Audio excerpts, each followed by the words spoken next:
Marshall. How about that? How does that make you feel? Like a winner. I feel so jubilant after that racket. Yeah. People are pumped after all the stuff got chucked off the roof. Yes, they're excited, but more or less to see you. Well, that's also enchanting. Perhaps we could, if I hurl myself off the roof, we could peek.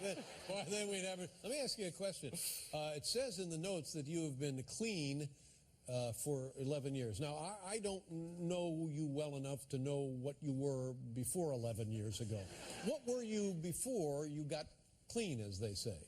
Dave, 11 years ago, when I was still taking drugs, I was a whirling psychotic, a frequenter of crack houses, whorehouses. I was a lunatic. I was ever in jail cells. I was forever in all sorts of mischief and mirth, spraying blood everywhere, broken glass, crying women everywhere I went. But some nights I just stayed in.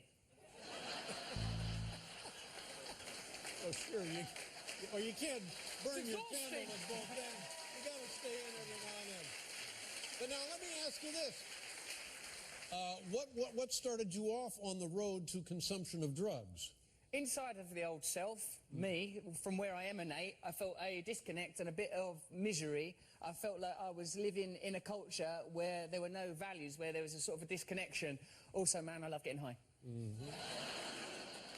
You're not a very old person now. How old were you when you started the drug use? Like normal age, sort of 16. 16. Before I embraced addiction. Mm-hmm. What was your first experience with drugs? I mean, like the very first, like every drug I took, I greeted like a lover. The first time I had marijuana, I thought that was like magnificent. I loved it. The first time I took LSD, I loved escaping into this prism of new consciousness. Mm-hmm. When I first took heroin, it's like a lovely, snuggly, warm cuddle that ruins your life. Wow. Wow. Well, let me ask you another question. If, let's just say, for the sake of the conversation, you were taking these drugs to fill an empty spot in you, or so you may have thought, how do you feel now, after 11 years, that you're not filling that spot with these drugs? Right. Well, okay, now I have to be serious, and that makes me feel vulnerable, Dave.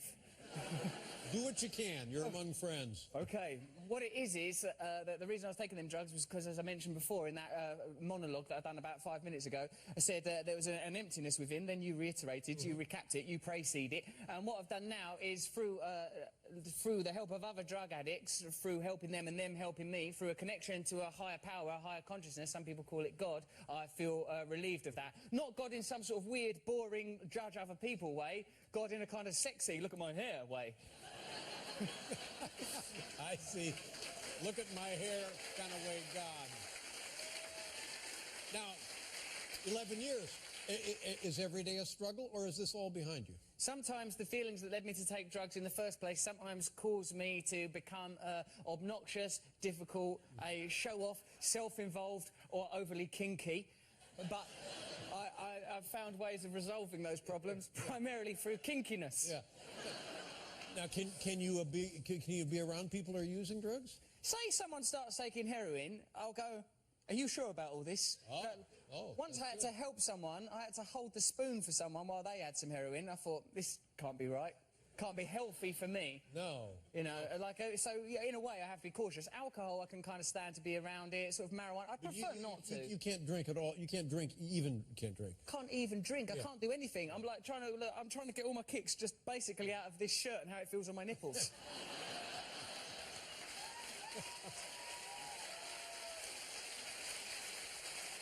Yeah. Tell me about it. But do you like a lot of people when they come through recovery, they become you run or you exercise? Do you do a lot of that? I do a hell of a lot of exercise. I do a hell of a lot of yoga. I spend yoga. Yoga, yeah. Yeah. I'm ever so flexible, not psychologically or emotionally. I'm a tyrant, but anatomically, I can do pretty much whatever I want. disgusting little circle of self-satisfaction. Right. Thank you. Now, what about meditation? Have you tried meditation? Yeah, I do a type of meditation called transcendental meditation, where you say a word again and again and again in your own mind until eventually your chattering mind, which has been conditioned by the culture we live in to always be after something or scared of something, just connects to a different aspect of yourself, and it's quite beautiful. It takes longer than heroin, but you don't have to go to prison as much. Now, were you in prison? I never served. I could see, like, what? Do you not think I would fare well? Hello, welcome to Sing Sing. Oh, look at you. No, You look a bit rough. I don't. I'm not sleeping in a cell with him. He's a bully. No, I've spent a lot of time in jail cells, but I never served a custodial sentence by the grace of God yet. Well, you know, this all brings us to one thing. Congratulations on your life. You have conquered it. You have been down. You have been up, and you seem to be doing very well now. Thank you for this. Is this a counselling session? Well, no.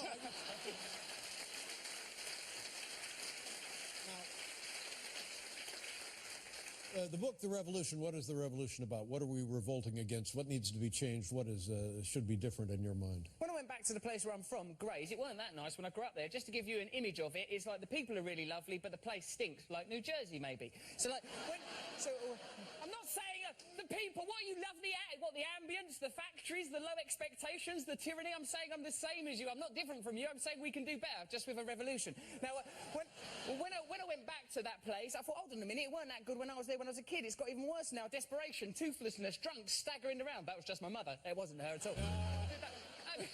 It's patronising when I hear that noise. I don't know how you live with that. Yeah. So I went back there and I thought, oh my God, for everyone else who hasn't had the privileges that I've had, the good fortune that I have, the shirt, the nipples that I have, they're still living like this. It doesn't seem at all fair to me, particularly when there is so much wealth around. You're told there's no money, you're told there's no resources, but the 85 richest people on the planet have as much money as 3.5 billion people. The 6 Walmart heirs have as much money as 150 million Americans. Who is expressing these views, these ideas? No one ever will, because our politicians work for big businesses. They've got no interest in representing the people, so I thought, write a book about it, and then I've done it.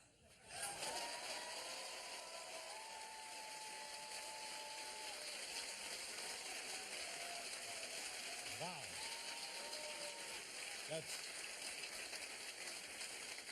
That's not decaf, is it?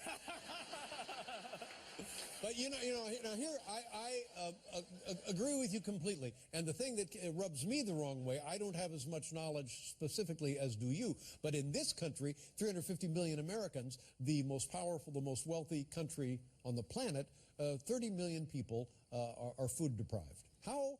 It's the same thing, same dynamic. How is that possible? Here's something in our own neighborhood we can relate to, not on a global basis, but yes. right here in this country. It's because I think we, as a people, have become disenchanted and disenfranchised. We don't have the kind of connections with one another that we ought naturally have, and we have a political service that doesn't serve us, that doesn't connect to us, because it's there. Like, right. There's too much money in politics. What would you suggest? What is the alternative? I would say, well, personally, I would say any issue that's bothering you, if you feel like you're paying too much rent or you're not happy in the place that you work, collectivise, organise, like the gorgeous hunky Teamsters here, who I think should double as strippers of an evening. I think that come together to confront these issues. Now, like me personally, I don't think change can come from within the political system, because I think it's entrenchant. I think these people have a revolving door between Wall Street and Washington, and they represent one another's interests. Right. I think wherever you find a campaign that interests you, like the fast food workers of America are striking now. In my country, people are demanding lower rents because ordinary people are being forced out of the cities and in all sorts of places. I think join in any campaign that affects your life, and most importantly, I think